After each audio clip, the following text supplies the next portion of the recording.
Ladies and gentlemen, welcome back to What Do You Say? My name's Andrew Termini. With me, as always, is my brother and the host of What Do You Say, Frank Termini. If you like what we're doing out there, please go out, like, subscribe, leave us a review, and remember to turn on those notifications so you can be updated every time we upload some new content. And I'm very happy to report that we continue to get people's reporting back that they're really liking what we're doing here. So that's a good feeling. I think it's what keeps us doing it, you know?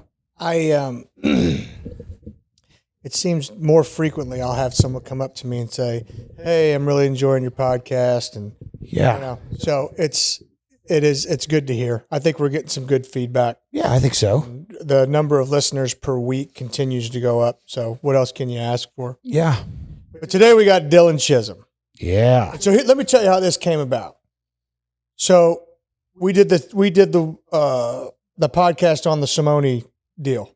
Yes, we did. All right, and that I can't remember everybody's name. There was the Rocco Marriott. There was the kid that won it, which was from Liberty, Jackson Hicks, and then there was the Nagy kid from Kansas, which was from Lawrence. There was another wide receiver.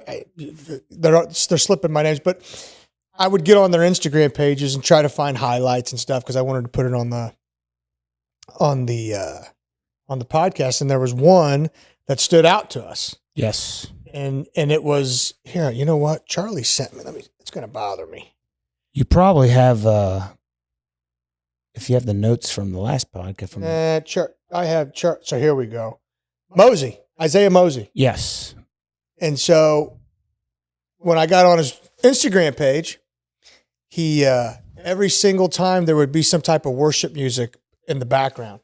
And so naturally you and I were super impressed by that. And we were like, man, I would love to be able to talk to an 18-year-old kid who was bold enough to, how do I want to say it? Proclaim his faith. Yeah, bold enough to proclaim his faith and without shame, without being embarrassed. Because here, I wouldn't have done it at 18 years old. I definitely was not mature enough at 18 years old to do that. I wasn't mature enough. I don't know if I was mature enough at 25 to do that. You know, And then I remembered, well, all the coaches made Dillian the spiritual leader of the football team. And then I started tuning into Dillian's daily verse and all that stuff. So I do want to get to that. But first, let's talk about, your accolades. So your wrestling is what you thrive in most. You played football for years, lettered 3 of them, right? Yes, sir. And then went to state championship all 3 years, right? All 3 years. Yep. Yeah. So, and probably going to go your 4th as well. Yeah, I better. Okay. So, and then freshman year, and was it a quarterfinal match? So freshman year, you talking about districts when I got hurt? Yes. Yep. So freshman year at the district tournament, I was wrestling a kid in the semifinals because there were only 4 kids in my bracket that year, and top 4 at districts make it to state. And I was wrestling my semifinal match against this kid, and all of a sudden in the second period, I took a shot, and I really couldn't stand on my leg anymore, and I was really confused. And so then I took injury time, and I really couldn't stand on my leg for the rest of the match. It hurt too bad, and I felt like this catching sensation, and that ended up being a torn meniscus, as we found out. But and then you have surgery. Yeah, and then you had to rehab it for sure. But I didn't. The first doctor I went to, we got an MRI, and the MRI came back clean. There wasn't a tear on it. It's not uncommon.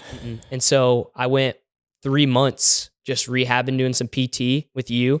And I didn't know at the time, that it was still torn. I thought, just had a little tear that. Did I not advise you to get an MRI earlier than 3 months of rehab? We had an MRI and it came up clear. Okay, that's right. I forgot about that. Okay, yeah. And then I kept wrestling over the summer, because wrestling's a year-round thing. So right, no, I get that. Yeah, so I kept wrestling over the summer, and then it kept catching, and so I got another MRI, and a tear came up on that one. So I ended up having surgery, missing that sophomore football season, but then being back for wrestling my sophomore year. Okay. So you've been to state the last 3 years how'd you do in state? So freshman year, I got 5th. Okay. Sophomore year, I got 5th again. And then last year, I got 2nd last year. I made the state finals last year. So it Nice. was a big jump for me. So here, let's talk about this though first. Let's talk about the Chism brothers versus the Termini brothers. Terminis are 0-2. So here, I was in the 7th grade. Okay. Your dad was in the 8th grade. He played for the Chargers. I played for the Necco Raiders. We ran an off tackle play and I ran it back for a touchdown and they called it back for holding. And me being the arrogant asshole that I was in the 7th grade, yelled over to our sideline, run the play again. Letting everyone know that run it again. Don't even care. Your dad lined up at a nose guard. And he comes through the line so fast that Coach Cascone has to hand the ball off to me. You see Coach Cascone hand the ball off to me and sprint backwards 5 yards. And as your dad hits me, you hear me go, ugh! It's all on film. I wish I had it still. So anyway, I had to go to the hospital. He broke one of my ribs. And he actually called me in the hospital. There was always a mutual respect. And so that's Termini brother 0 for 1. Okay, now you got to go ahead and tell your story. I'll tell my story. So I was a bouncer at Bar Louie, and this probably was, maybe 13 years ago, 14 years ago, something like that. And after we get done at Bar Louie, we would go over to Brewtop and hang out. And I really can't tell you I remember anything that happened that I would provoked, but for some reason, your Uncle Anthony, I ended up getting blasted in the face. I believe it was him. So I can't say for 100% fact, but he hit me and I got a bloody nose and I was ready to, I was seeing red. I was ready to go. And the bouncers pulled me out and told me I can't ever come back to Brewtop again. And I still, to this day, I'm about 99% sure it was him. And hopefully he listens to this. I hope my uncle listens because that does not sound like him. Well, so. and I'm like, that doesn't sound like your dad would never do something like that. I mean, of course, you would have done a lot of shit that I would never do. So no, I ain't mad at him for punching me in the face. I mean, I've been hit in the face plenty of times, But yeah, I'm pretty sure it was him. And if it's not, well, either way, there's no hard feelings. I hope it is him because it just makes this story so much better. So Chism brothers 2, Termini brothers 0. I'll have to fact check that one. But. Yeah, please. Before you leave, text him and ask him. Yeah, because that'd be funny. Well, so anyway, let's talk about this. So in the district, you tear your meniscus, have surgery. Yep. Your sophomore year, exact same match against the exact same kid. Yeah, so really, really weird situation. Sophomore year again, different high school that we wrestled districts at, but same match, same semifinal match, same exact kid, tore it again in the same semifinal match, and I ended up getting 5th again. So really weird, just all around situation. But and had to have surgery again, if I remember correctly. Had to have surgery again, but I was back. I was back in time to play junior football, so I was back in time for that.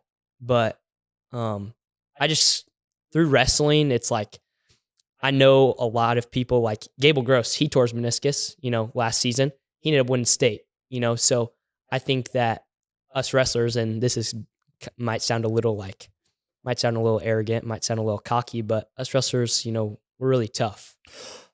No question. And I mean, yeah, you guys make fantastic football players and fantastic mixed martial artists, fantastic jiu-jitsu fighters. The pace with which you guys fight at, the violence with which you guys fight at is absolutely, in my opinion, unprecedented. I do not think that there's a tougher athlete, maybe a rugby guy. Yeah. Yeah, well, I don't know. I still think Maybe a that rugby guy. I still think that wrestlers are used to putting themselves in uncomfortable situations For sure. and maintaining composure. You know, just like when you didn't like to be, you were claustrophobic. That was my So- biggest so Jesse had to hurdle get in you- jiu-jitsu. Yeah. was with claustrophobia Mm-hmm. for me. But I immediately knew when I was sparring or competing against a former wrestler. Yeah. Because the pace that they fight, their game is not gentle. It's incredibly imposing, Mm-hmm. and they scramble like crazy when they're on their back. They can't stand being on their back. Yeah. And they, typically they don't have a very good guard, but when they're on top of you, they feel like trucks. So I'm learning a little bit more about how high school wrestling has evolved because I was a wrestler. Yep. And a coworker of mine, Javi Juarez, Who we're going to put on the podcast. who's going to be on the podcast, has started the St. Teresa's. Oh, his daughter's Paloma. Paloma. She wrestles for the same club as me. Yeah. He's actually helped me so much Yeah. when I was growing up. But especially with mindset, he's a really great guy, and he was a really great mentor for me. He helped me a lot, especially when I would get down on myself. But Yeah. he's a really great mentor. He drives me. So he's my driver. I'm the captain of Pumper 19. He's the driver. And I'll tell you what, it's great to have he has a disposition that's always uplifting. And I'm excited to have him and Sarah on. And Paloma is going to be, I wouldn't be surprised if she won state this year. And I wouldn't be surprised if she won state the next 3 years. I mean, she's pretty awesome, But I'll have to that mention. club just produces, clearly, Mm-hmm. Yeah. fantastic wrestlers between like you, Gonzo, Rot, Kyler, Rylan. Yeah. And I'm not trying to think. gonna mention a name, but there's a girl who is ranked 6th in the country, and she just quit wrestling because it was no longer. You probably know who I'm talking about, and I'm not going to say any names, Mm-hmm. but she's actually helping out over St. Teresa's now. So Wait a second. What'd she quit for? she just didn't want to do it anymore. I'm pretty sure she was undefeated through high school. She hasn't. So wait, did she not go to college and do it? Mm-mm. She has offers to go anywhere. She just doesn't want to do it. Yeah. So That's got to be heartbreaking for the parents, though, too. I think that she was just done. And so I was going to ask, now there's some sort of, cause when I was wrestling, I came in at, 220 and cut down to 189. Mm-hmm. You can't do that anymore. How does that work? So there's this thing called certification, and we have to do it at the start of every year. It's a hydration P test and a body fat percentage check. And so we have to do it with Courtney, and it's a whole Misha thing. And so basically what it tells you is it takes your body fat, it takes your hydration, and it's seeing if you're hydrated enough. Because obviously with wrestling, you're cutting weight and you're losing water weight. It's not easy to lose, 10 pounds of fat in a week. That's 10 pounds of water weight. And so what that's trying to do is prevent that. It's trying to say, okay, you're this much hydrated, you have this much body fat, you can get this low throughout the season, and that's it. I think that's a good thing to do. It is, and it's helped a little bit, but the thing is wrestlers, the high level wrestlers in high school especially, and now even more in youth, we're wrestling year round. And so your body fat isn't high, how then What's your percentage of body fat? right now I'm about 7.5. Jesus Christ. Me too. Me too. Yeah, it's just how we walk around, 7.5.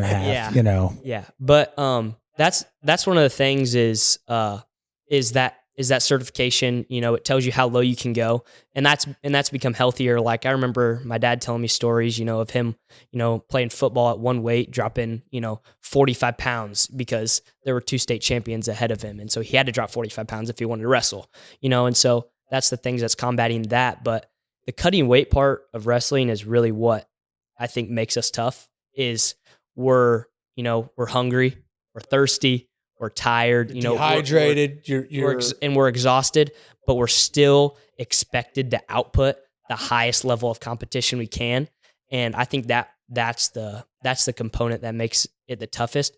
But also, there's guys in our room. We have probably the best room, I would say, in the state. And Here, I got I'd put you guys up against anybody. yeah, And I'll bet whatever you want to bet. I'll say it right now. Did Pius win the state championship as a team Oh yeah. last year? Yeah, we won by over 100 points. Wow. Yeah. So we were actually chasing the rec team points record. We missed it by 10 or 15 points, I think. So it is what it is. But that was the goal we were chasing. But yeah, we won by over 100 points. So how many wrestlers went to state from the team? So there's 14 weight classes. We had 13 qualify for state. Wow. We had 7 in the finals, 5 champs. And then we had 9 placers. Wow. Yeah. That wrestling room's got to be intense. Yeah. So you go in there and, it's not easy. You don't go in there and I made the state finals last year and every day I'm getting my butt kicked by Gonzo and Gable every day. Yeah. And then, we have D1 coaches, that wrestle D1, wrestle at the highest level. And then guys who didn't even wrestle D1 and they're still kicking our butts every day. And the feel of a D1 wrestler, it's unbelievable. It's very different than. So I was in a tournament in St. Joe, Missouri, and it was one of these weird tournaments. Number one, they didn't do anything as far as your age. Like a lot of times in jiu-jitsu, it's like if you're 30 to 39, you'll compete against that age group, 40 to 49, and so on and so forth. So let's see, I've been coaching football. This is my 5th year. I'm 46. So my last tournament was probably 40 or 41 years old. And this was the last tournament I did. And so they didn't have that. So you competed against all age groups. And then the weight class was like 185 to 215. So that I fell under. Well, anyway, I ended up going against a wrestler from Oklahoma. And he's just competing as a blue belt. And so my opinion, it's like, okay, you got a Division I wrestler. They're going to work any white belt or blue belt. Absolutely. They're going to just especially from Oklahoma. They're just going to work you. And so he did. He didn't tap me, but he dry humped me up and down the mat for 6 minutes, past my guard, I'd recover. Knee on belly, I'd recover. Go to turtle, take my back, try to choke me. I was on the run the entire 6 minutes. There's no telling how many points he scored against me because you get points for passing the guard. You get points for knee on belly. You get points for the mount. You get points for taking the back. I think it goes 2 points for side control, or maybe a point for side control, 2 points for knee on belly, 3 points for mount, and 4 points for taking the back. The guy had to score 30 points on me. And I didn't realize you could score points in jiu-jitsu. I thought it was all about tapping. So they do have tournaments that are tap out, blackout. Gotcha. Right. But you'll get takedown points.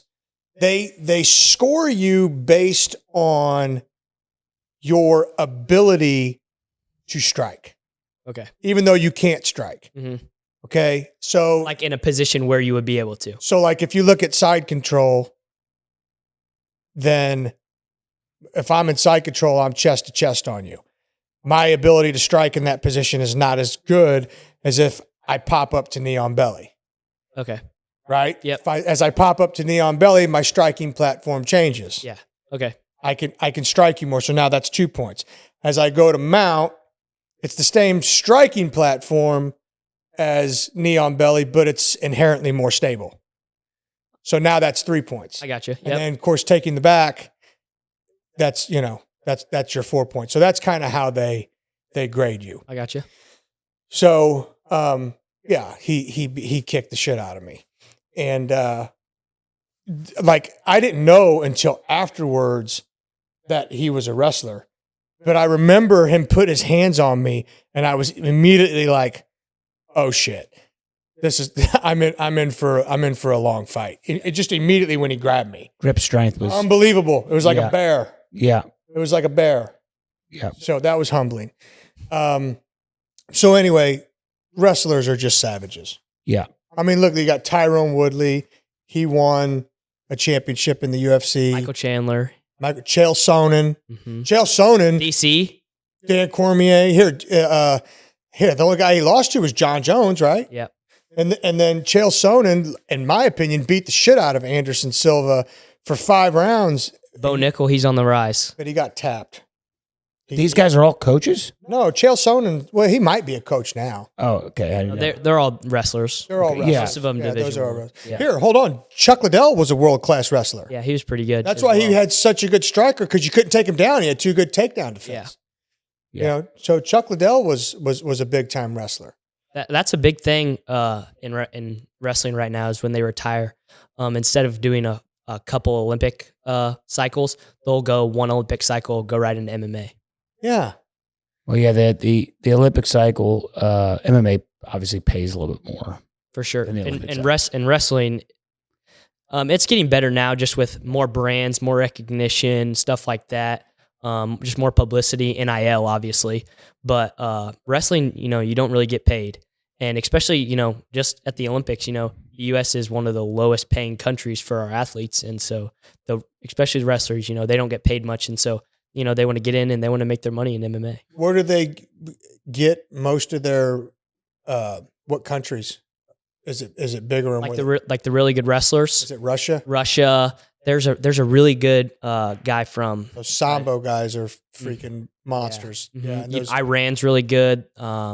those Greco guys, not Greco, catch wrestlers. What's the guy, the catch wrestler that tapped Henry Gracie?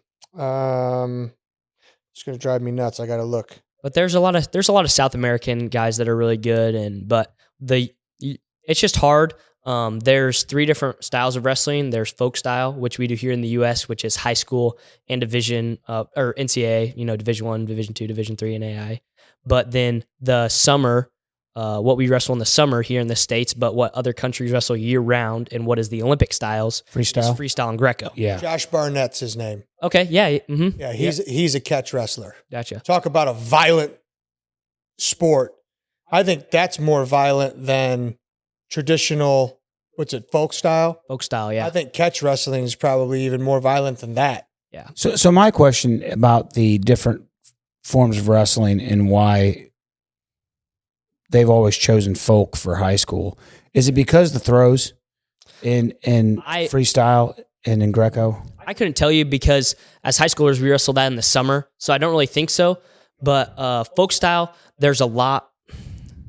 I don't know a good way to explain this because only my wrestlers would know. But I don't know. I just think the USA gets just put on the back burner for the Olympics just because we don't train that, Yeah. in the winter when everyone else is training that year round.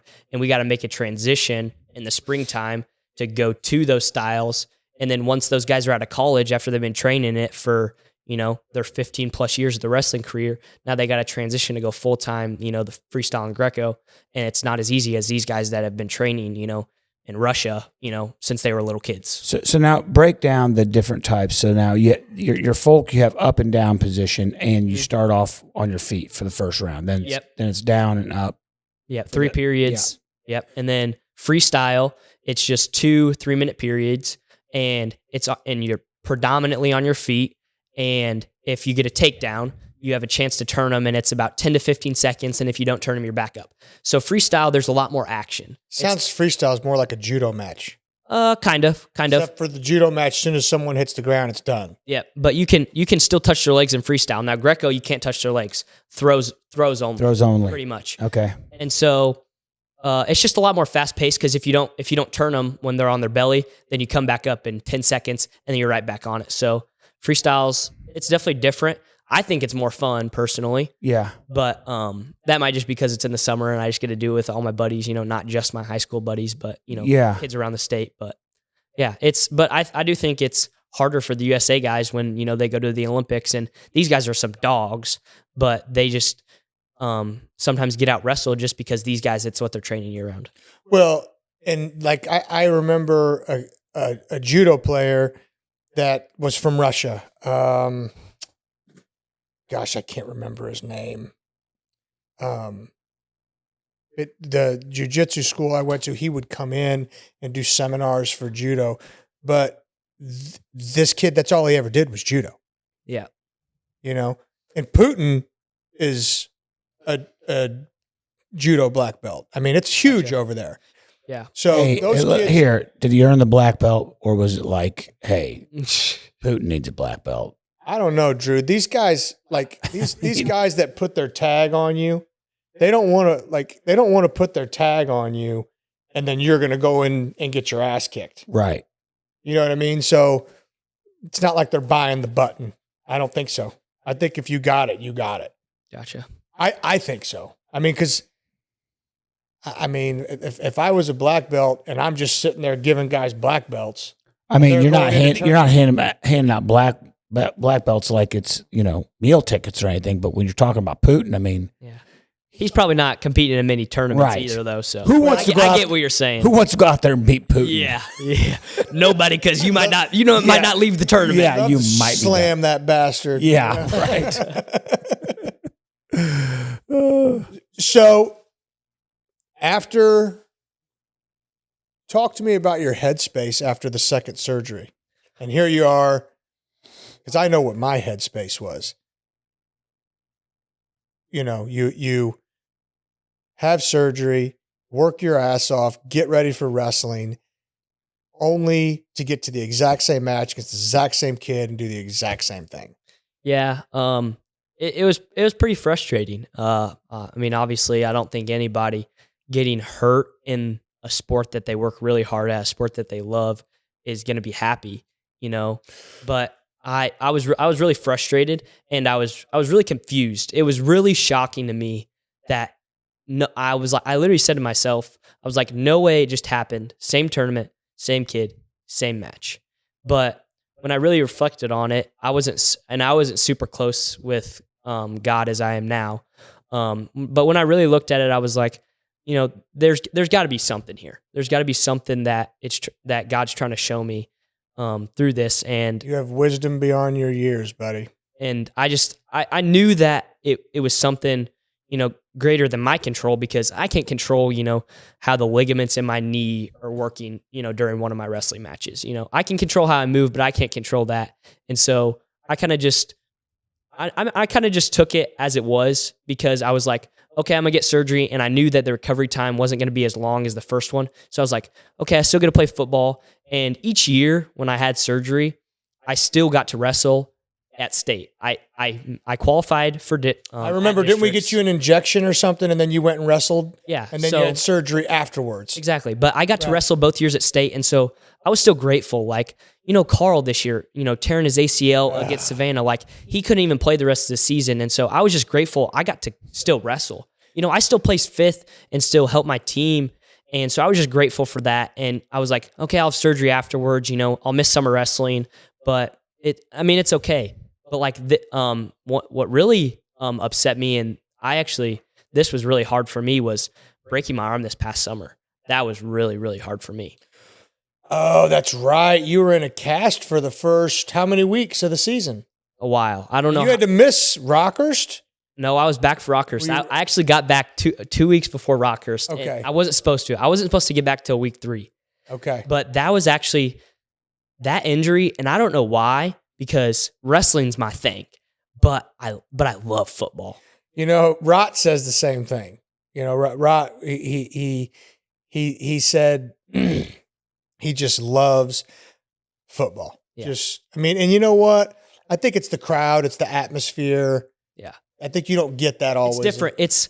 Wrestling has just another level of camaraderie, but football, it's not the same as wrestling.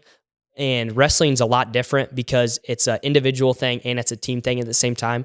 But I think it's the team aspect of football for me. And breaking my arm, that really hurt me. And it was pretty emotional for me. How'd you break your arm? We were playing 7-on-7 up at Kearney. It was the last play of the day. And this kid, he ran a little wheel route from the running back position. And we both went up for it. And we both went up, and my arm got caught under his armpit as he went to catch it. And we came down, and I just remember like getting up, and I went to like wiggle my fingers because it felt numb. So I was like, okay, maybe I just hit like my funny bone or something. Yeah. And I went to wiggle my fingers and I couldn't. And I looked down, and I'll have to show you the picture after, but my wrist looked like a Z. It looked like a stair. It looked like a stair step. And so I went to the hospital, and I was supposed to have surgery. But I mean, looking back on it now, it's just like, how blessed am I? Like, I didn't have to have surgery. Like, the ER doctor put it within 0.5 of a millimeter of where it needed to be to heal perfectly. My x-rays after it healed up were identical to the ones before I broke it. Like, I'm blessed, to say the least. I got back 3 weeks before I was supposed to. I got to play every game of my senior season. You know, I had to have a club. I had a Q-tip on my arm. Right. But just to think about like how blessed I am and how much I could have missed, but how much I didn't. That injury probably hurt me the most out of all three of them, because the other ones I got to, you know, still wrestle at state and stuff like that. But that one I had to sit out, you know, watch everybody else practice, watch everyone else go through all the scrimmages over the summer and stuff like that. But yeah, that's miserable. And as someone who's torn his ACL twice and ended up ending my career as a football player. Luckily, it was in college and not in high school. You never get over watching a kid go through that. No. I mean, it just it makes me. Here we had 2 non-contact ACL injuries in 5 years, and both of them were in the same year. Yeah, to 2 very key defensive players. And those were my guys too. Both of them hurt me. You know, between Trey and Carl. At a terrible point in the season. God darn. But both of them, you know, didn't take it like, you know, it was like Carl handled it way better than I would have at 18. Like, it wasn't the end of the world. They both, you know, just like, they just stuck their head down, you know, did the rehab, you know, and did what they could. You know, they couldn't play, and so they did what they could. And honestly, I think if I would have had that injury during the season, you know, missing the end of the year, I would have been a mess. It'd have been like someone dying. Yeah. For me. I mean, it would have been horrible. Yeah. Like, I was like obviously I wasn't lucky to break my arm, but I was lucky enough to be able to play every game, you know, the season. I didn't have to, you know, watch my teammates, you know, in my senior season from the sideline, which I can't imagine how much that hurt you. Yeah, it's awful. It's awful. Oh my gosh. So, where'd you go to grade school? I went to grade school at Renner Elementary on Berry Road. I went to public school my whole life until Pius. And so, going into Pius, do you have any type of religious foundation, relationship foundation? Do you have any of that? If I'm being honest, not really. I grew up Catholic. I'm a cradle Catholic. I was, you know, baptized in the Catholic Church. I was baptized at St. James. I've been a Catholic since I was little. I would always go to mass, you know, but I was always forced to. I didn't choose to. But then as I grew up, you know, middle school years, we stopped going to mass. We didn't really go to mass. Because my grandparents moved out here to Liberty, and I lived in Parkville, and so we didn't really go. We would maybe go on Christmas, maybe go on Easter. You were C&E Catholics. Yep, exactly. Christmas and Easter. and I couldn't even tell you. I don't even think I had a Bible. I had some prayer cards that my great grandma would give me. You know, I had a rosary that my great grandma would give me. You know, but I didn't have a relationship with God. Definitely. I mean, I would maybe pray the Our Father, you know, once. Gosh, I couldn't even tell you. But I until I got to Pius, I hadn't been to confession since my first reconciliation. I probably hadn't had communion, you know, probably since like the Christmas of my 6th grade year. Like, I definitely did not have a relationship with God. Yeah, I didn't until I got to Pius. And so, talk to me about that transformation. So, I mean, it's pretty crazy to kind of think about it. Is I came to St. Pius with my buddies. You know, I came to St. Pius for wrestling and to get a Catholic education is what I did. Because, you know, as you know, public school, you know, it's kind of going in the wrong direction as of now. And I would agree. And so it's going downhill. I don't want to say the wrong direction, but it's not as good as it used to be. I think, how do I want to say it?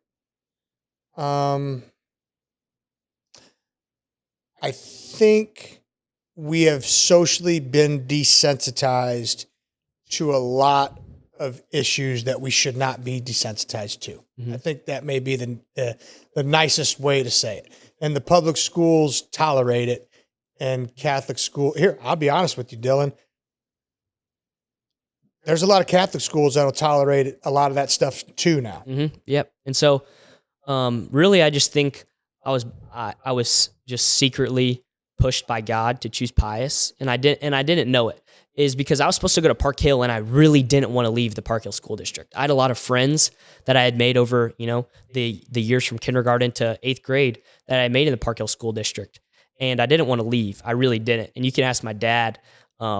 It took a lot of convincing, a lot of talking to get there, and I was blessed with the opportunity to play football. I would have never played football if I went to Park Hill, but I also was blessed with being able to wrestle under my coach who had coached me since I was 7 years old, through high school. Omar. Yeah. Yeah, he's a great coach. Mm-hmm. Yeah. And I mean, I've wrestled for him since I was 7. Yeah. So that was really special for me, but that had to be a good tug for you as well. Mm-hmm.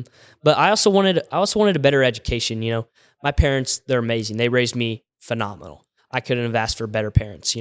We weren't super religious, but they raised me right. And that really set the blocks for me is when I wanted to choose school, because it was more of my decision. Like my parents gave me the decision of what I wanted to do. And I chose Pius because I wanted to get a good education. I wanted to go to a good college. I wanted to get a good life started. And that was the whole driving force for me. But little did I know, like, going to Pius was, I want to say, the best decision of my life so far, besides choosing Jesus as my Lord and Savior, because Pius formed me into the young man I am right now. And without Pius, I honestly I don't know where I would be right now.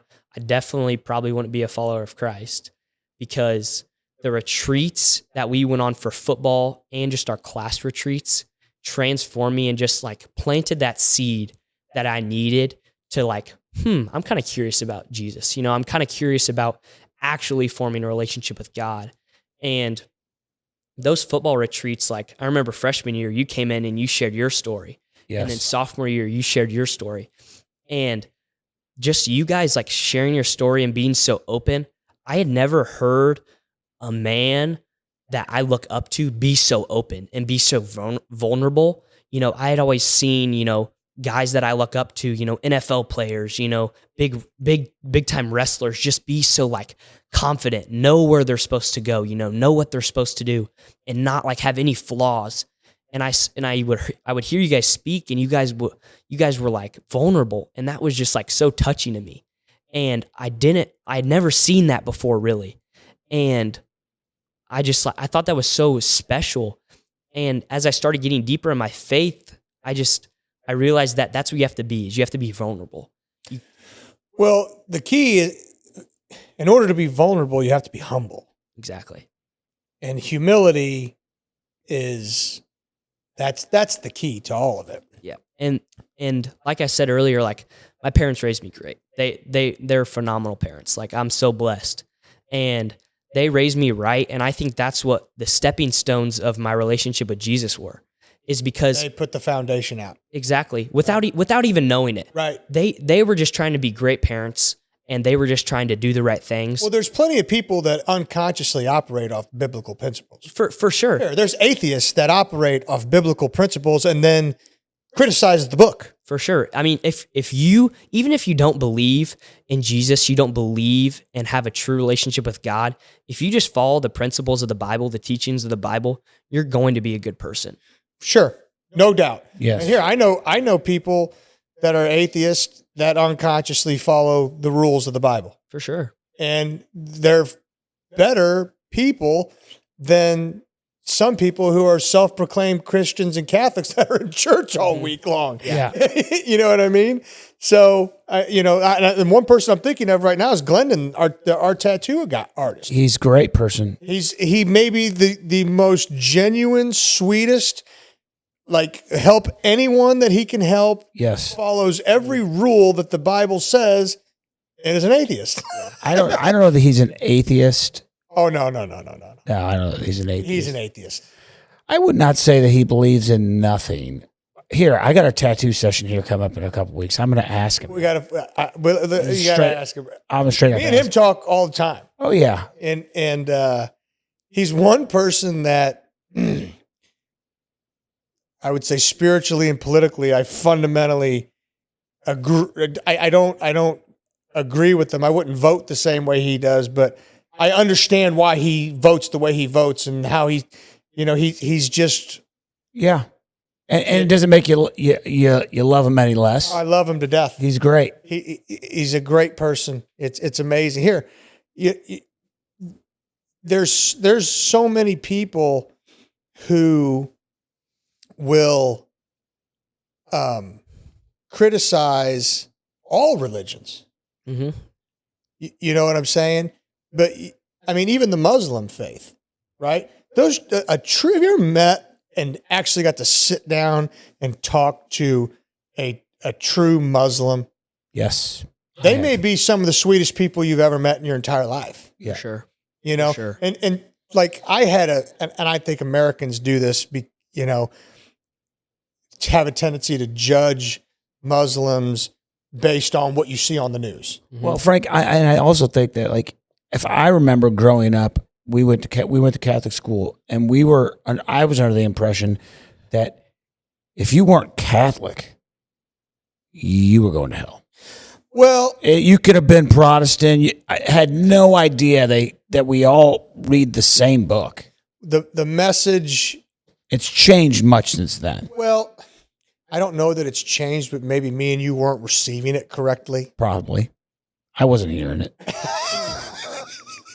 I wasn't either. I wasn't hearing it, but there was an old way of communicating it I to us. feel like the Catholic Church has migrated from ritual to relationship. I shouldn't say migrating in the process. Yes. You're starting to hear more Catholic priests focus on a relationship with Jesus versus the ritual. Because, like, for me personally, and once again, I'm not saying this is the Catholic Church's fault. This could very well have been me, but I got lost in the ritual. Oh, for sure. I got lost in the sit, stand, kneel, sit, stand, kneel. I got lost in all that stuff and missed the whole entire relationship component. Yep. You know, and I wasn't, because here, a big part of my problem was I was very routine. I was at mass every weekend. Yep. Until I went to high school, I started to not go as much. Not only did we go every weekend, we went on Tuesdays, we went on Fridays, and we went on Sundays Yeah. in And grade school. I was checking a box. And that's where I think that the whole thing changed for me is we would go on Christmas and Easter, and then we stopped going. But once I got to high school, and this was, I think this is probably the biggest thing that helped me grow in my faith, was Father Reeb and Father Mark.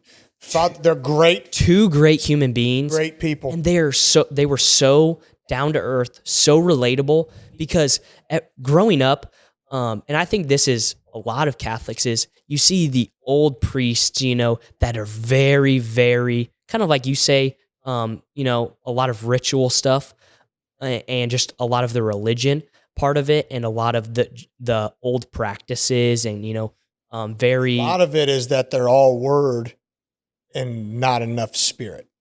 And you have people who are all spirit, not enough word. Mm-hmm. You could pick them out. Like, someone who's all word is someone who's a lot of times gets angry, wants to rebuke you, wants to, tell you all the things you're doing wrong and highlight all your shit. Mm-hmm. And then someone who is all spirit belongs to what Pastor George Brantley would call the Church of Nuts, Fruits, and Flakes, the granola church, he calls them.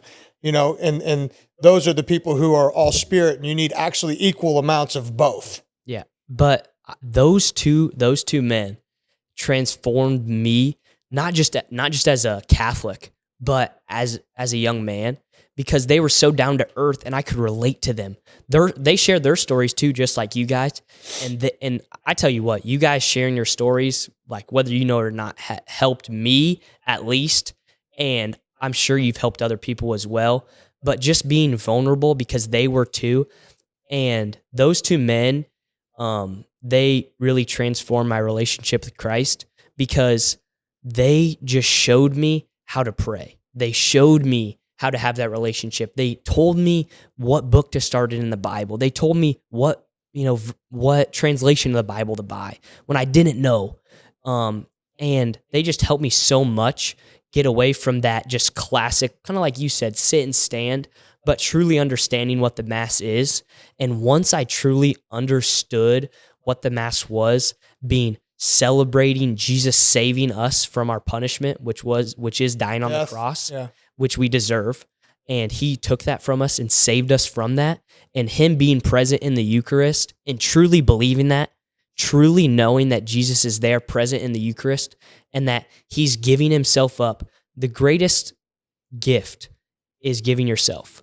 And he gives us himself every time we go to Mass. And truly understanding that, those two men taught me how to truly understand that and how to truly form my faith around that. And that was the biggest stepping stone in my faith. So go ahead, Drew. What'd you got? So I'm really glad to hear you say that, because I think that there has been a disconnect between the youth going through and actually understanding and having a relatable figure in their life to speak into their life. I think it's incredibly important for young men to see grown men bow before the Lord. Absolutely. Prostrate themselves before the Lord and humble themselves. I think it's an incredibly powerful experience to see that happen. And I think that's what Father Reeb and Father Mark, being younger guys, did for me. Was I'd always seen, like the older priests, I'm not saying like I don't like older priests, because I love the wisdom that they bring to the Mass. I love their homilies. But seeing those two being so young, giving their lives to Jesus, was so special, because I'd never seen that before. I'd always seen, priests as being old guys, and I didn't really understand the priesthood until I met those two and them explaining it to me. But those two truly giving their lives to Jesus for their whole life, not just when they got into their older age, was so cool. I thought was so cool, because they weren't just choosing Jesus on Sundays like a lot of people do, and I'm guilty of sometimes. Everyone's guilty of falling into that trap. I do it all the time. For sure. And, I feel guilty sometimes, when I'm so focused on wrestling or so focused on football and then only spend time with Jesus on Sundays. But those guys, seeing them spend time with Jesus every single day, and that is the center of their life, just was so cool to me. Yeah. So cool. I agree. I love meeting people, and, I'll use Pastor Philip as an example, of people who spend time no matter what's going on in their life, no matter how much they're going for a goal, they're always taking time and dedicating a certain amount of time every day to spend time with Jesus, because I'm guilty of it as well. Hold on. You know how many times I tell myself I'm going to do it and then don't? Yeah, I mean, I do it all the time. And then I'll go on routines where I'm doing it every single morning, like clockwork. And then something like here, today I opened up. So what I did was I bought this on this app. It's a daily devotional. Mm-hmm. And I started going through it today. I got 40% through with it. And something happened. Someone called me. I got sidetracked, and it's only now that we're talking about this that I remembered that I didn't finish it. That's kind of funny. You guys were talking about my uncle. Is over Christmas, he was telling me about this daily devotional, that his buddy sends him, and I was like, I didn't even know you. I didn't even know about that. And he started sending them to me, and they're on Spotify. They're 3 minutes long at most. Yeah. And I listen to them in the car ride, at the gym, or anything like that. And that started just like starting off on a good note. And that's what I like to think of it as is, there's a lot of things that you can start bad in your morning, Here. Wake up, get on your phone, just anything. Terrible. Yeah. Check your emails at 5 a.m, and then you start getting anxiety. And you get mad, or you start thinking way too much in the future. And this statement right here is what really helped me, and has really helped me in wrestling too, is Father Mark always tells us, he says this almost every time I see him, be where your feet are. He doesn't want you looking back, but he also doesn't want you looking forward. I mean, obviously a little bit, you want to plan for the future. Well, read Eckhart Tolle's The Power of Now. But be right where you are. Be where your feet are. And that has helped me so much in wrestling, but in my faith, just being where I am, not, praying to Jesus and asking him, for some crazy things in the future, just thanking him for where I'm at right now. But also it's helped me so much in wrestling is just knowing, okay, where am I at right now? I'm at a wrestling tournament, and no matter what happens in this next match, Jesus is still going to love me. My parents are still going to love me. I'm still going to have a great support system.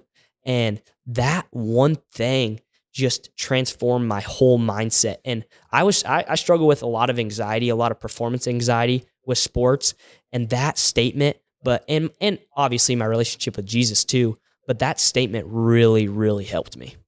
It's a big time statement, and there's a lot to it, because if you think about the past, you get depressed. And if you think about the future, you can get anxious. For sure. And so that's why it's so important to be where your feet are, because here, when you're married, and this happened to me when I first started coaching football, I would be home here, but you weren't here. I wasn't present. Yeah. And it I don't want to say it caused problems, but it caused problems. Didn't make life any easier. It started to cause some problems in my marriage, where my wife finally kind of grabbed me and said, "Hey, we have to reconnect." Yeah.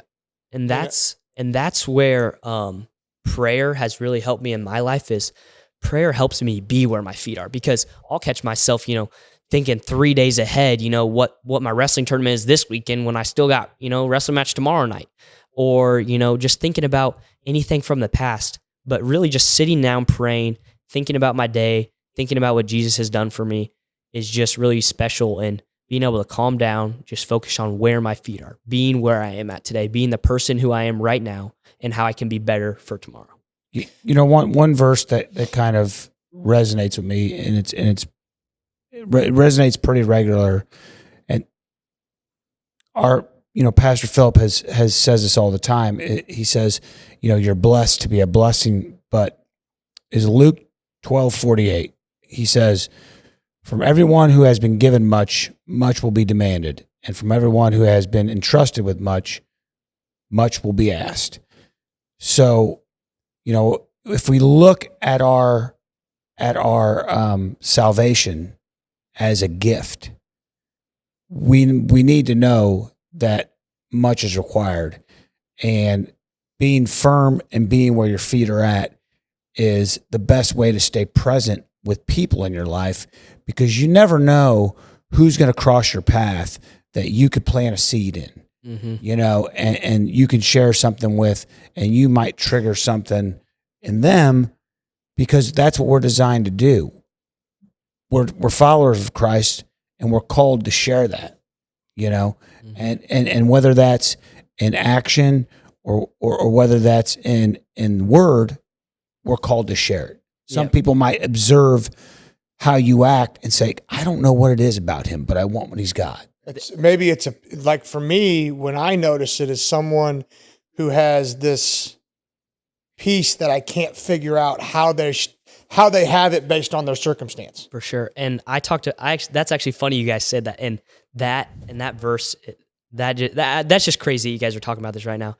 Yesterday on Dylan's Day of Verse, I actually talked about how our actions and how we speak and how we treat other people should be the main sign that we are followers of Christ, not by, that we say we are, but a lot of people say it as the Jesus glow. You got to have that glow to you. You got to have that little thing that people see you, like you said, and they know there's something different about you. Yeah. Yeah. And a lot of times it'll be misinterpreted. A lot of times it'll be misinterpreted It could as... It's going to be misinterpreted by people that you probably, they can't go where you're going yet. Mm-hmm. And right. you might get some pushback. People might misperceive. You're always going to get pushback. Might misperceive it as arrogant. Might because they don't understand. How can you be so content? Yep. You know what I'm saying? My life over here. How are you so content? You know. I think the thing is I really like this new song just came out, and I want to talk about worship music too. But this new song just came out. It's called "Can't Steal My Joy." And it's by Josiah Queen. He's a guy I listen to quite a bit, and Brandon Lake. And the whole premise of the song is the world can't give us joy, but Jesus is the only thing that can. So why let other things in the world take that joy? And that's what I think a lot of people don't understand is Jesus brings a joy that nothing else can, and it's so amazing. And it's honestly confusing until you find it yourself. And people don't understand, and they can't recognize, kind of like you said, they don't understand how you're so happy, how you're so content, how you're so okay with your situation, because we have the faith in Jesus, but also because we have a joy and a peace, like you said, that is unmatched to anything else.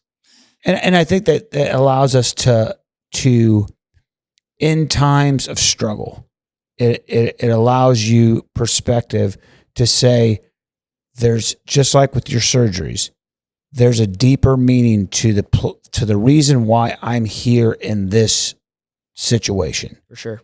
And that even in my struggle, the lessons are there. Mm-hmm. You know, someone posed the question, here, and I can just pose it to you guys. Do you want to trust God? Without question, yeah. I mean, Do you want God to trust you? For sure. He shouldn't. And that's real. But that's real. That's real, because think about this. Sometimes, like here, God trusted Job.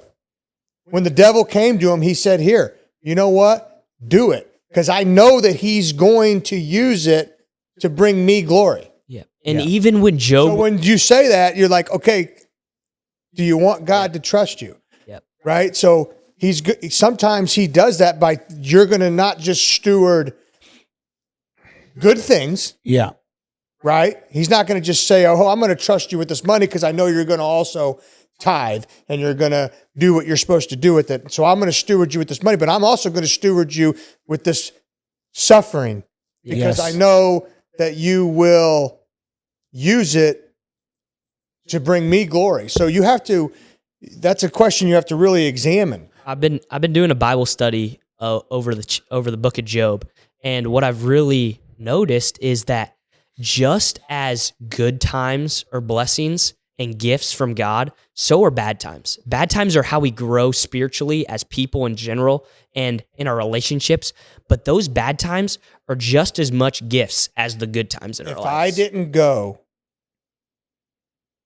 through the things that I've went through, I would never be as close to God as I am. Well, yeah. I mean, if your life's going good all the time, you're like, okay, well, what do I need God for? You know what I'm saying? Right. So sometimes the devil will protect you that way, so you never have to turn to him. Exactly. You know, so if I could honestly say the loudest I've ever heard God was in the darkest shit that I've ever been through. It's always in the darkest times, because what I've learned through Job is Job's suffering was so immense and so hard for him, and he didn't understand, but he still had faith in God through it all. And that's the biggest thing, is he knew that even though he was going through that adversity, that it wasn't because he was a bad guy. It was because that he needed to go through that to grow. And people just pestered Job too. oh, your God's gonna, his wife. His wife told him, curse God and die. Yeah. All of his friends were like, well, you must have sinned because, you got the wrath of God on you. You must have sinned. You must be a bad guy. Right. I mean, everybody around you, all this bad stuff's happening. The guy went broke. All of his kids died. All his kids died. Yep. And he's still there, and, I couldn't even imagine being in the situation. You got everybody around you doubting your belief system. You're like, no, I'm good. Yep. I'm good. And that's how it is as a Christian sometimes. That's how it is. But it's never lonely. It's never lonely. And I believe that there's always. That's why corporate worship is so important. Yes. So these people that come to me and say, I don't need to go to church. I'm a Christian. I talk to God every day. Bullshit. And you know what? And even you may do it, but that does not negate how important it is to be a part of a community. We are designed for that. Humans by nature are designed for connection. Yep.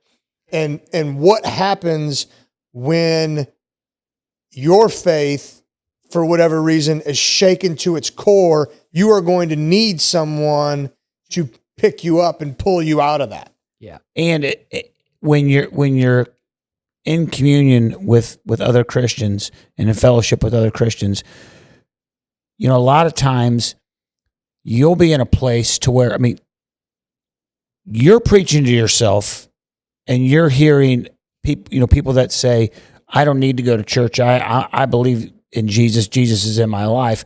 But at what point do you start believing your own voice that's inside of you? Well, and here's the other thing. You do it because you're out of obedience. That's why you do it. You do it because that's what you're told to do, and you never know what is behind your obedience. That's very true. You never know what's behind it, and that's why you do it. Here, at the end of the day, you're not saved by deeds. You're saved because you, in your heart, believe Jesus died, rose from the dead, and because of that, we have eternal life. That is why you're saved. Yeah. So you're not doing good deeds to get saved. You can't earn your way to heaven. No, you're doing good deeds because that's what you're supposed to do. We're saved by grace. That's it. Yep. Sanctification by grace. Yeah. So, Which also by faith, I should say. Right. Sanctification by faith. Which also teaches people to extend grace to other people, because a lot of people that carry anger, grudge, and unforgiveness in their heart don't understand that what they've been given. Right. Mm-hmm. They don't understand the grace that they've been given, and to be a blessing to other people. You have to receive the grace in order to give grace. Yep. You have to accept it. Jesus' sacrifice for us wasn't just something that we all just get, but we have to accept it. We have to accept it. For sure. And it's humbling to accept it. You have to humble yourself before you accept it, because you're saying, I need you. Yeah. I need you. I can't just get you. I need you. And so you do have to humble yourself a great lot. And sometimes God will, it's funny, and you don't wish this upon anybody, but God has a way of humbling people. Mm-hmm. And it could be through, Sometimes the humbling is pretty harsh. it's pretty harsh. Yep. Because at the end of the day, he's going to do what he's got to do to get you to posture toward him. Get your attention. He's going to do that. Yeah. What you looking up on your phone there, buddy? Nothing. I'm responding to Simone. So at what point in your high school, and we'll talk about two things. Okay. What point in your high school, I shouldn't say career, but the 4 years you were at Pius, were you able to say to yourself, I don't really care what any of my buddies think. I don't really care what any of the girls think. I don't care what anybody else thinks. This is me. This is who I am. This is who I'm going to worship, and I'm not going to do it with any shame. So that's funny you say that, because me and my buddies are each other's biggest supporters. And So Noah, he went to St. Therese. So he grew up Catholic. He's always been a Catholic. And I think he was kind of in the same situation as me, always went to church, when he was little, but never really, wanted to, was kind of forced to. And I don't want to speak for him, but Right. I think once we got into high school and once we really started to understand, Jesus and who he truly is and his relationship with us, that's when he started to grow too. But yeah, I'm kind of getting sidetracked. But what really started that for me was Rot. He texted me, Noah, and Rylan over this past summer and said, "Hey, you guys want to get together for a Bible study?" And we were all kind of like, "Whoa." And we were like, "We've never done this before." Like, and Rot texted, and we were all kind of like, "Yeah, sure, let's do it." And we went down in my basement. We sat at my dad's poker table. We opened our Bibles, and we talked for 4 hours straight. I'm not even joking. 4 hours. And that was the first time. And You know how fascinating that is? Yeah, man. I mean, and we most of the time weren't talking about, we weren't talking about the verses we had just read. We were talking about how much we need to change, how we need to do better. And so the support system I had and I still have is incomparable. you'll never find it somewhere else. No. And This is why I had you on this podcast. This is, in my opinion, has to be the most unique situation, and there's maybe 1% of high school students are wise enough and unashamed enough to have this type of a relationship. I mean, that's a big deal. It is a big deal. And I was a very confident kid. Like, I didn't, how do I want to say, peer pressure, you were never getting me. mm-hmm, I was doing what I wanted, when I wanted, how I wanted. Yeah. Didn't care what anyone thought. mm-hmm.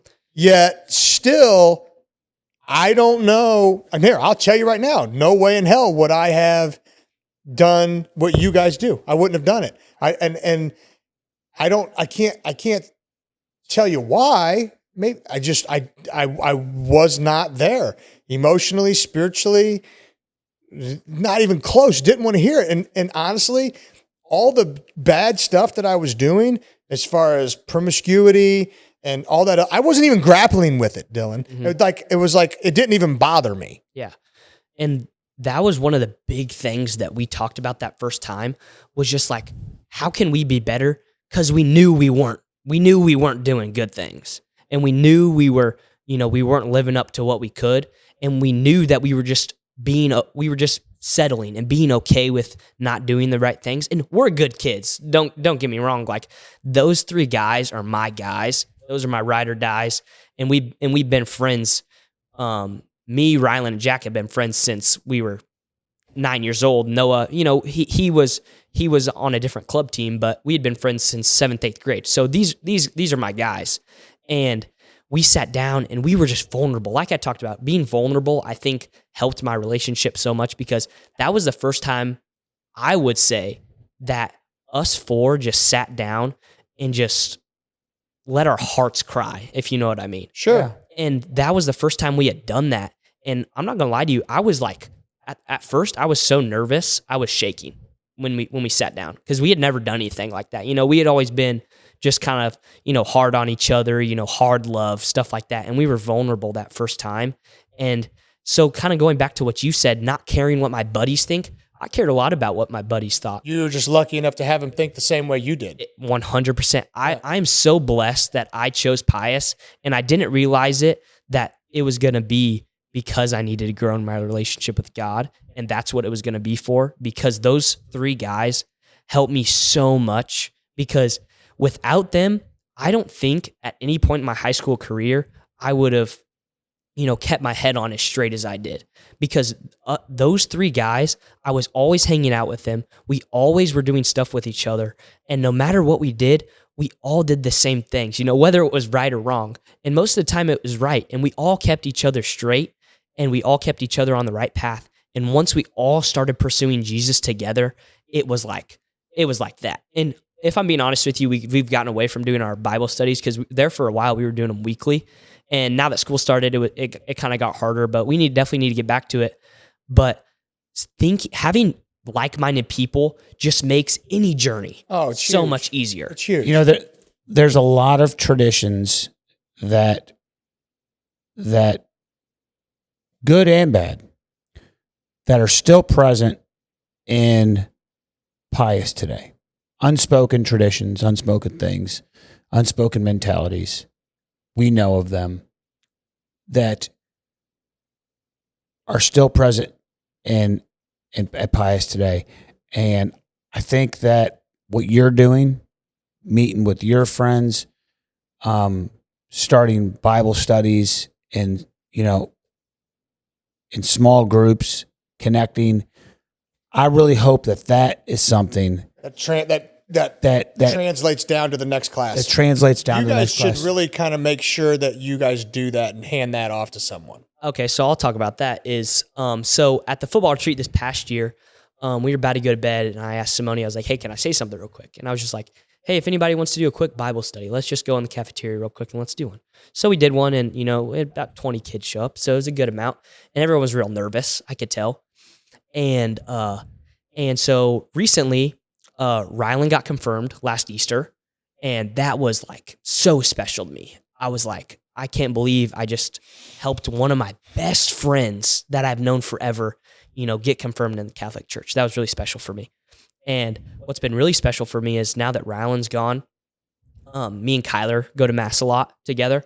We'll go to the cathedral a lot because that cathedral downtown, they have an 8 p.m. Mass on Sundays. So it's super easy for us busy kids. We can get down, at 8 p.m., on a Sunday night and still spend time with Jesus. And that's really special for us. But one time I was out of town, or maybe I had gone to like morning Mass or something at St. Therese, and I didn't go at 8 p.m. Kyler took Jackson Cole, Blake Fisher, and one other kid. He took him down to Mass, and that just made me so happy. That just filled me with joy because I saw something that me and my friends were doing translate to other people and them carry it on. And so Kyler told me that he was like, yeah, I'm gonna try and keep it going and stuff like that. Kyler will do it and get other kids too. And that's kind of the whole point. Was the whole point of me starting Dylan's Daily Verses. It's really hard, and it was really hard for me at first to be open about my faith because, in a society now where you're either right or you're wrong, and it's really hard, and there's a really fine line where if you say something just barely out of line, you get crucified. You're toast. Here, look at Harrison Buckner. You're toast. Yeah. They try to rake him over the coals. Oh my God. Yeah. So I really thought and even just like the simplest thing, like spreading the gospel on TikTok, was really hard for me. But what I realized is like people can watch my videos, at home, just on their phones, and they don't have to, do this extravagant thing to learn about their faith or to learn about the faith, just trying to get into it. Because I think sometimes people are just like scared to show that they have a relationship with Jesus and not show that, they're just a normal kid. Well, that's 100% the reason why I had you come on, because I think 99% of kids aren't going to do what you do. Yeah. I mean, I guarantee it's a 1%er deal. You're stepping out in faith, proclaiming your faith without the fear of judgment. And guess what? There are people that are going to judge you. Did you get blowback from anyone? No, I didn't, but I will tell you that I've heard, people at school be like, you're just kind of, you're doing this Jesus thing. Like, it's kind of weird. Like, you're not, doing, just the normal high school thing. And, a bunch of people ask me, where I'm going to college and stuff like that. And, I'm actually applying in military academies and stuff like that. But a lot of people are like, you're not going to go to a normal college. You want to miss the college experience. And I'm like, bro, I don't want the college experience. Like, I want to experience Jesus, and I want to, get a good education. But that's where I think is people are so afraid. I don't even think people just don't care about, getting into the faith. They just are so afraid of getting judged. And that's where I think is, I just don't really care. Like, I care about the one true judge, and that's God. God's the only one. He's the only true judge. He's the only rightful judge. He's the only one who can judge me, and that I care about what they think about me. Obviously I care about, what my peers think, what my parents think, but he's the only true judge. And that's what's really helped me is I'm going to do what I want to do, and that is pursue Jesus. And I hope you follow along, and I would love to see every one of my friends, every person I see at school, every person I see on the streets in heaven. But, I've kind of accepted that I'm trying to plant the seed, but I'm also not God. I can't bring them straight to God. You can't save anybody. Exactly. You can plant I'm just the person there to plant the seed. What's the verse? No man comes to me except there's only Spirit. That comes from the Holy Spirit. Yeah. So it's not like now the Holy Spirit can use you to assist and guide. Sure. Yeah, but you're not expected. You plant the seed. That does not mean you get to lay in the shade of it. Yeah, you just plant, and you don't fret if you plant seeds, and you literally see them dwindle. Because you can replant, but you can also help a plant grow. You don't got to plant it and walk away. You got to plant it and give a little bit of love. You give it a little bit of love, but you know that we save nobody. Exactly, and that's the beauty of it is I can help someone, but I can't do it for them. No, because I still got my own relationship to work on. I'm 100% broken. I'm in no way, shape, or form perfect. And that's what I try and do on my daily verses is a lot of times I'll be like, and I'm struggling with this myself, or I really need to work on this. Because a lot of times I'll see influencers be like, you're doing this wrong. You need to fix this. This needs to happen in your life for you to get closer with God. And sometimes I see that even kind of falsely as like, dang, they're really good in their faith. But I know they're just as broken as me. If you don't share your struggle, you're unrelatable. That's like saying that you need to clean up to take a shower. Exactly. And so I think that's what's important for me is making sure that I stay humble and making sure that I'm sharing with the people that, are watching my videos. And I hope a lot of people do. I hope a lot of people watch my videos. But at the same time, is I know God's reaching the ones who need it and the ones he wants to see it. But I want them to know that I'm struggling too, but I'm just trying to help. Yeah, it's like you're here at the end of the day, you're going to be cooked in perpetuity, as Coach Sherman would say. Like, because what a blessing that guy was to the program. Amen to that. But I mean, because he always makes the comment, God's cooking him, God's cooking him, God's cooking him. But at the end of the day, you're getting cooked in perpetuity. You don't need to get like so many people are like, I can't go to church until I get X, Y, and Z. It's like that's what's really hard for me is just living in that shame of sin is struggling with looking on my sins and being like, dang, I really failed. Dang, I really messed up. And that's what's been one of the biggest growing points for me is realizing that I'm never going to be perfect, but striving to be better is what it is. You can't be perfect. It's practice. But there's times like Sunday morning will come around and I'm like, I feel like too dirty to go to church. Maybe you had a bad week, everything you failed epically at, morality, maybe impatient with your wife, impatient with your kids. You made some real conscious, terrible decisions, and you're like, the devil's like telling you, don't even waste your time. You shouldn't even go.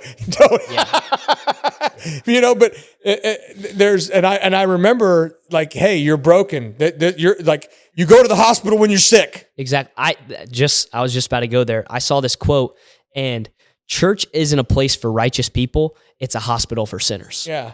Because it is. Jesus is healing us from our sin and healing us because we live in a broken society. Yeah. And you don't have to look any further than the Old Testament to see what happens when people are broken. And wrapping your head around the new covenant and what Jesus brought brings a whole different light to the usability of the Old Testament, because there was no new covenant. There was no Savior. There was no, there was nobody giving that kind of knowledge. Everybody was trying to compete with God. And for me, growing up, trying to wrap my head around the usability of the Old Testament when everything was Jesus centered was like, what's the use of this book? What can I get from the Old Testament? It's the Old Covenant. Why am I even reading it? But the value of the Old Covenant, the value of the Old Testament, to see how the world operated without Jesus is like, it's mind blowing. Yep. Because you can see how people in today's world, when they don't have Jesus in their life, really start looking like people in the Old Testament who have strayed. And it's very interesting to read the Old Testament because you realize that we need Jesus. We need Jesus because you can't just follow a law and be like, okay, I'm going to follow this law to a T and get into heaven. We can't just have the law. We got to have Jesus because he was perfect and we need to model our lives after him, but we can't attain that, which is I think a lot of the crazy thing is what people have a hard time understanding is a lot of people, think they're like perfectionists and they have to be perfect. Well, Perfectionist will sit at home and do nothing. In order to grow, you have to humble yourself and know that you're never going to be perfect and you're never going to attain what Jesus attained in being perfect. Yeah, it's an unattainable goal, knowing that you're imperfect, but you're perfect in Christ, but you're still an imperfect human. It makes dealing with failure, because it's going to happen, more understandable. Yep. Why am I failing here? Why am I falling short? What it does is it forces you to go to the drawing board and go to God, like for me personally, and say, okay, what are you trying to teach me here? Yeah. Just tell me what you're trying to teach me. Let me learn this lesson and let me move on. And you seek counsel from the right person, well, not right person, but entity or deity, whatever, and say, okay, I'm in this bag of what, and I don't know how the heck to get out of it, and part of me don't even know how I got in here. What are you trying to teach me, and what do you need me to do while I'm here? So tell me, and then let me do it, and then so we can get out of this. Sometimes just kind of raising your hands like, I've got nothing here. Yeah, I've got nothing here. I need you to fill this void and show me, and then waiting. Yeah, because we don't understand. We really don't understand, and we can't understand God's ways because He is the creator of the universe. He got everything, and we got very little compared to him. And he works in such special ways that we can't understand. But when we go to him and ask him, he might not tell us. But when we go to him and ask him, he might tell us. He might tell us what we're doing wrong or what's going on. He might tell you through another Christian. Exactly. And that's why, again, it's important to commune with other Christians, because the message may be delivered. The amount of times I've went to church and the homily is about something I'm going through in my life. Oh, how many times? Or picking up my Bible and opening to a random verse, and it's literally my situation going on right now. How many times is it a song? Yeah. That comes on and just speaks right to you. Praise and worship music has been, I think, the next stepping stone in my relationship with Christ, and I've only started listening to it recently because there's actually no praise and worship music in the Mass. It's just strictly hymns. And when we would go on retreats, we would listen to praise and worship music. And I'd be like, you know what, this is kind of good. I really like this. Oh. And the past 2 months, I've probably been listening strictly to praise and worship music, country a little bit in there, but no more rap. And I think, I'll start my day with that, going to school. And that just I don't want to say purifies, but it just starts my day off so much special than a rap song, talking about guns, drugs, sex, all these things that, we shouldn't be listening to, but is so normalized. And praise and worship music has just got my day focused so much, and it makes me so happy. It really does. Well, there's something to it. And like I said, I have been spoken to directly, by various songs have just like a punch to the gut. And it's happened to me in a daily devotional. It's happened to me through sermons. It's happened to me. You know, the Holy Spirit has definitely shown up every single time. Without fail. Without fail. Every time. Without, it's never, there's, you know what? I can't tell you how many times Pastor Philip has picked the phone up and called me and said, you know what? What's going on with you?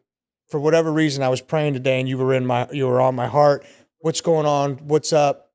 Mm-hmm. You know, and every single time I'm like, no way. No way. And I'll start laughing. I'm kind of like rub your eyes and you're like, what? It's like, it's crazy, but he does it all the time. Yeah. And when I say I'm talking about the Holy Spirit, he just shows up.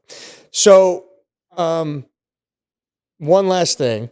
What would be your single declarative statement? Well, here, do you have any more questions? No, Frank. No, we've covered a lot. It's been a great podcast. So I was really excited. Yes. Yeah. Thank you guys so much for having me, by the way. Yes, thanks for doing it. Yeah, for sure.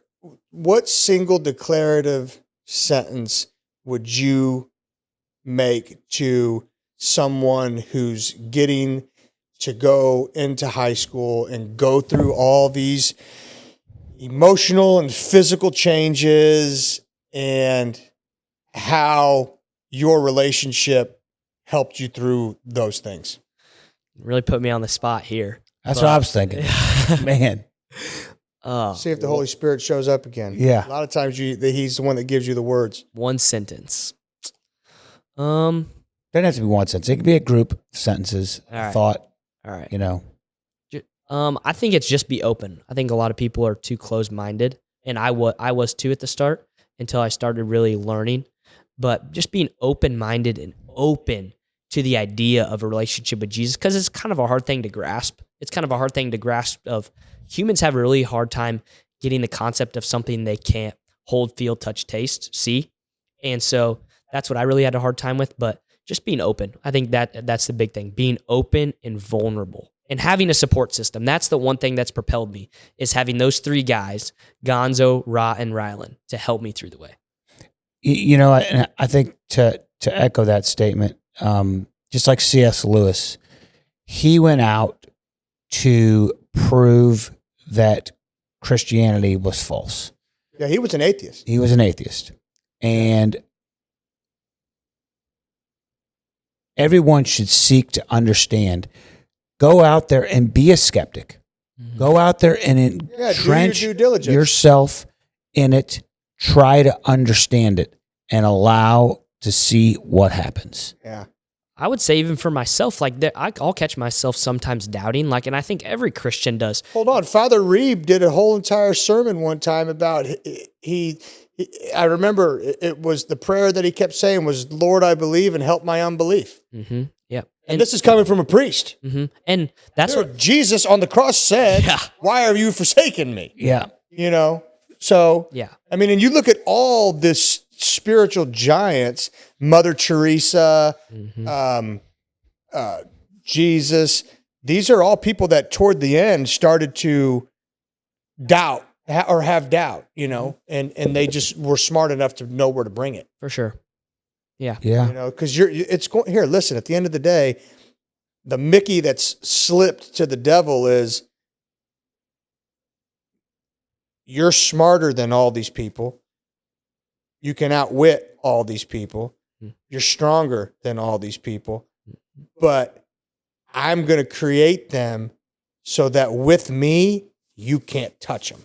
And that's really what's slipped, you know, and where the devil gets caught up. It's like, hey, yeah, without God, he'll devour you. Yeah. And he'll devour you. That's one thing that I've heard a lot recently. And he'll do it with a smile and kindly walk you over to it. Yeah. That's one thing that I've heard a lot recently with a lot of creators is, you know, even the devil believes in God. Sure he does. Even the devil fears God. And a lot of things that I struggle with is not fearing God and just, you know, seeing him, you know, just as this like super loving figure, which he is, but not fearing him. You know what'll help you with that?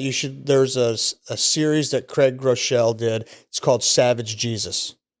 You should go through it. It's good. It's really good. It's really good because there's times in the Bible where he loses his shit. Mm-hmm. Yeah. And it's you should definitely, you should have some fear. Yeah, you should. And that's something that I kind of have a hard time grasping. And by no way, shape, or form am I saying like I'm a super knowledgeable Catholic or even a super knowledgeable person about the Bible. Like I'm still really new in my faith journey, but I'm just trying to share it with as many people as I can. And so I'm not trying to say like I'm this super spiritual like giant, I know everything, but I'm trying my best. Continue to share what you're learning as you're learning it. There's nothing wrong with that. And here at the end of the day, maybe it falls on the ears of someone who thinks, hey, you got this one wrong. You got this one, you missed the mark on this one, and they can correct you. Because that's happened to me before too. Like you misinterpret something. Yeah, for sure. So I think it's good. Thank you so much. Thank you guys. This was amazing. Yeah. I'm so glad you did this, and I think it'll reach the audience we want it to reach. Hopefully. And we're super excited to see what you do this year in wrestling. And in life. And in life. Yeah. And continue to do what you do. Continue to help other Christians that you're around, other athletes that you're around, to get together, do Bible studies. Any team out there, any athletes out there that listen to this need to understand that if you want big things to happen in your athletics and in your life, you need to grow smaller and commune with people and share that with people and keep that tradition going. I'll do them with you. If you guys do them again, let me know. I'll come. I will, for sure. Yeah, we could even do it over here if you guys want. Perfect. I'll tell Michelle she's cooking for us. Yeah. Make sure it's after wrestling season so we can eat. Yeah. All right, man. Thanks, Dylan. very much. Thank you, guys. All right.